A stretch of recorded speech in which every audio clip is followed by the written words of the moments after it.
No geral, no Brasil, nós temos mais de 150 espécies de abelha. Isso é muito pouco quando comparado com outras regiões do planeta mais afastado da linha do Equador. Por que eu digo assim? Porque nós vivemos próximo à linha do Equador. E na região nordeste brasileira ainda tem mais abelhas do que na Amazônia. E não é só porque é desconhecida, não, é por questão geográfica mesmo. A linha do Equador é uma região de clima muito quente e muito úmido. Então, até que no começo poderia ter tido muitas abelhas, para hoje nós temos uma diversidade maior. Mas os predadores também são mais ferozes no que diz respeito a atacar nossas colmeias. O Brasil tem as leis que proíbem derrubar determinadas árvores, né? E tem a lei também que proíbe o abate de abelhas. É tanto que o Corpo de Bombeiro aqui de Epitaciolândia, quando recebe um chamado para uma ocorrência de abelha, eles só vão lá para eliminá-las se realmente não tiver ninguém que possa fazer o resgate dessas abelhas. Tem período em que as abelhas estão mais ferozes? Tem. É assim, o período que, na verdade, elas não estão ferozes. A abelha europeia, né, a nossa italiana, ela tem a característica de defensibilidade, ela é muito defensiva. Aí, se você tem a sua casa lá e ela veio para morar ali no beiral da sua casa, né, no oitão ou no beiral da comeira da casa, alguma coisa assim, e aí chegou o período de fome delas. Qualquer barulho dentro de casa é motivo para elas estarem se irritando e querer ver o que está acontecendo lá que está fazendo aquele barulho. Encontra a gente e a tendência é se defender, né? E principalmente à noite elas fazem esses ataques por questão da luz. A luz é um chama para elas e elas não vão na paz, elas vão para se defender mesmo. Em relação ao trabalho das abelhas e das flores, né, é muito interessante, porque, como o Chiquinho estava falando agora, tem gente que toca fogo nas abelhas. Se é um agricultor, já pensou ele sair tocando fogo nessas abelhas, onde ele vê uma colmeia e toca fogo? Aí ele vai ficar apenas com as melíponas, né, que são aquelas que não tem ferrão. Elas têm uma função na floresta. Já as de ferrão também têm uma função, porém elas vão visitar as flores que a maioria das melíponas não frequenta. E tem algumas flores que é comum nas duas, né? É comum na europeia e é comum para a melípona. Frequenta tudo ali disputando o mesmo espaço. Adalcide, todas as abelhas produzem mel?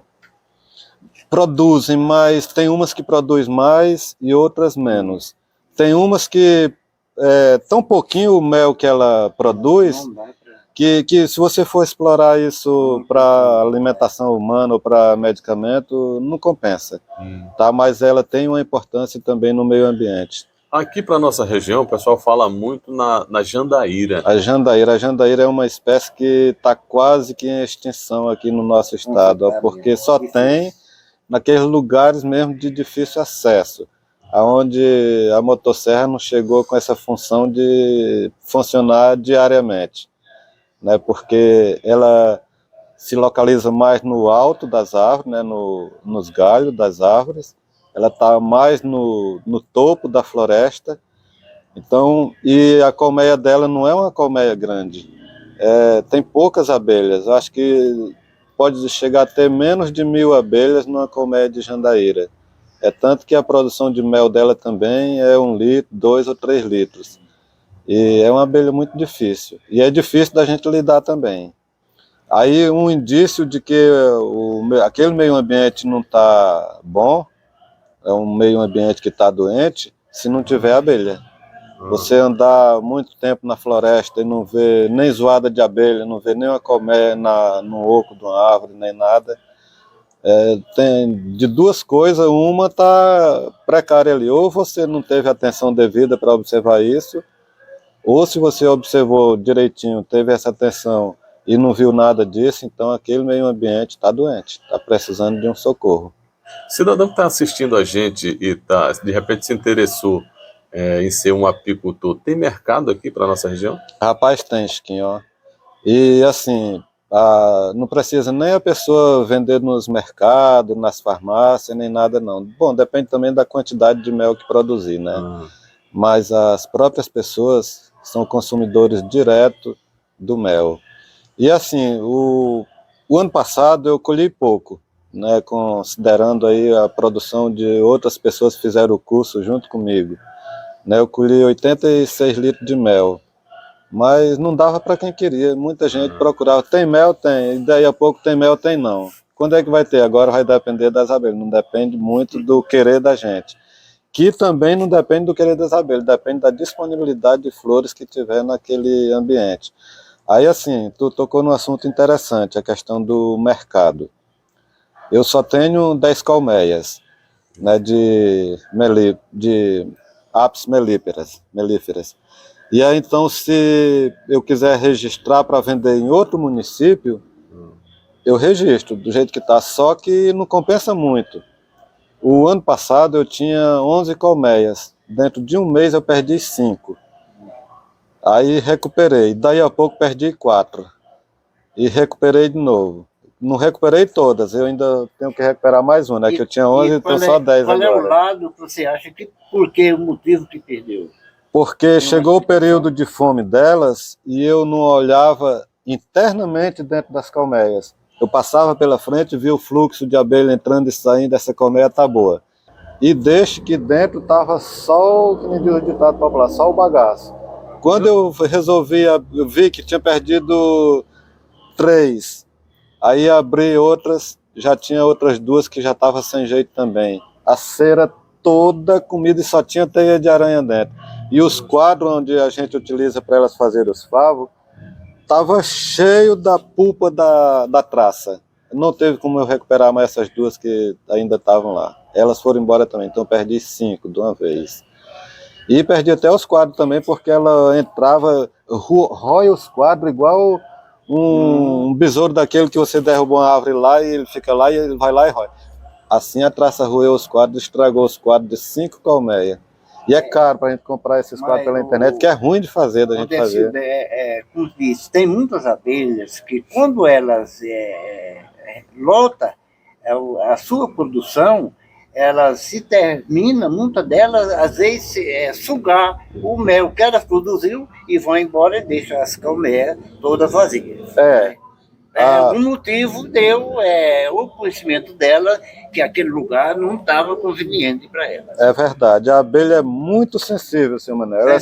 Se você tem uma colmeia que está instalada aqui e já deu certo, você mudar ela de lugar 1 metro, ela é capaz de ter a sensibilidade daquele um local ali, aquele 1 metro que foi mudado, o sol irradiar com mais intensidade, ou o vento ser com mais intensidade devido à proteção da floresta, né? Isso. E aí ela estranha isso aí, ela pode abandonar na mesma, pode ter 100 kg de mel ali dentro, ela abandona e vai embora mesmo. Às vezes ela suga todo, come o mel primeiro e depois vai embora. Ela come o suficiente para aguentar aí, vamos supor, 15 dias em busca de uma nova morada. É por isso que a gente vê no mês de... Agora que está começando o verão, né, junho até outubro, de vez em quando a gente escuta aquele enxame passando, voando aí sobre nossa cabeça. São colmeias que dividiu. A colmeia estava grande demais, não cabia naquele espaço, aí ela dividiu. Agora no mês de janeiro, fevereiro ou março, se você vê uma colmeia dessa voando, algo estranho está acontecendo naquela colmeia. Não é porque ela cresceu muito e não está cabendo na colmeia, não. Se você vê um enxame passando, o predador atacou. Ou irara, ou guaxinim, ou macaco, ou tatu, ou a própria traça. Ela vai embora mesmo, pode ter mel lá dentro, e ela se sentiu ameaçada, come o mel suficiente ali para durante a viagem dela, e o resto ela deixa para trás e vai. Rapaz, que bacana, que aula maravilhosa aqui com a Darcy. Agradecer a tua vinda aqui ao nosso programa Bom Dia Comunidade, tá bom? Se quiser acrescentar algo mais, fica à vontade. Eu quero acrescentar, assim, Chiquinho, só reforçando a respeito da comparação do trabalho das abelhas com o nosso alimento e o alimento dos outros animais. Né? Como eu estava dizendo no começo, cerca de 80% das plantas do planeta Terra dependem do trabalho das abelhas. Isso repercute para nós em 1/3 do nosso alimento depender do trabalho das abelhas. Ou seja, de cada 3 colheradas de nosso alimento, uma é puramente dependente do trabalho das abelhas. E aí, se a gente não fizer um trabalho para cuidar das abelhas, o nosso meio ambiente logo terá consequências gravíssimas. E esse trabalho que eu estou fazendo trabalho de produção de mel é numa área de reflorestamento, Chiquinho. Em floresta plantada. Aí alguém pergunta, mas como plantou uma floresta? Não, a gente plantou seringueiras e depois foi deixando nascer outras espécies, aquelas que não nasciam por conta própria da natureza, a gente ia introduzindo devagar. E hoje meu pai, né, que é o seu Joaquim Rodrigues, tem 20 hectares de reflorestamento. E eu achei prudente explorar essa área de reflorestamento dele, criando abelhas lá dentro. É uma área que é protegida de agrotóxicos, é protegida de agricultura transgênica. Ninguém vai lá para fazer mal nenhum às abelhas, nem à floresta. Então, as nossas colmeias são livres, né? As abelhas voam para onde quiserem ir buscar o néctar e o pólen e voltam para a colmeia. E, então, assim, são colmeias que estão ambientalmente bem conservadas, né? E apesar de muitas terem ido embora depois que eu fiz o resgate aqui na cidade, e isso vai aumentar a competição delas na floresta.